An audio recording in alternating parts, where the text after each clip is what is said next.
Mélanie. C'est dur, hein.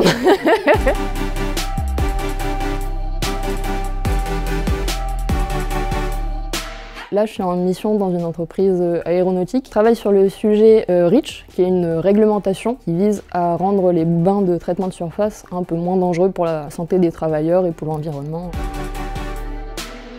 Pour donner certaines propriétés à la surface des matériaux, on peut utiliser des bains de traitement de surface qui visent à changer la nature de la surface. Dans ma mission, on travaille beaucoup sur les aluminiums. Donc là, ça s'appelle une oxydation anodique, donc sulfurique ou chromique selon les bains utilisés. Et ça vise à donner différentes caractéristiques de la surface. Donc par exemple, une amélioration de la résistance à la corrosion ou de la résistance à l'abrasion. C'est venu un peu par hasard. Au lycée, il y a une professeure d'un BTS en traitement de surface qui était venue présenter un peu la formation et ça m'avait plutôt intéressée. Et du coup, je me suis dit pourquoi pas m'inscrire. J'ai été prise et du coup, j'ai continué là-dedans.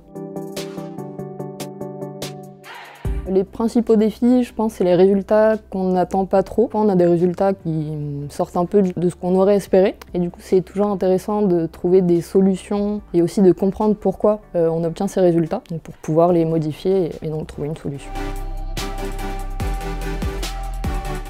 C'est vrai que dans l'open space où je suis, par exemple, on n'est vraiment pas beaucoup. Après, j'ai l'impression que ça commence à évoluer. Déjà, dans la formation que j'ai fait en ingénieur, on était à peu près moitié-moitié.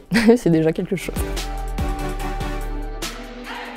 Présenter un peu plus les activités, parce que sans justement la présentation de cette professeure de BTS, j'aurais jamais connu cette formation. Ça peut intéresser tout le monde et donc pourquoi pas les femmes aussi.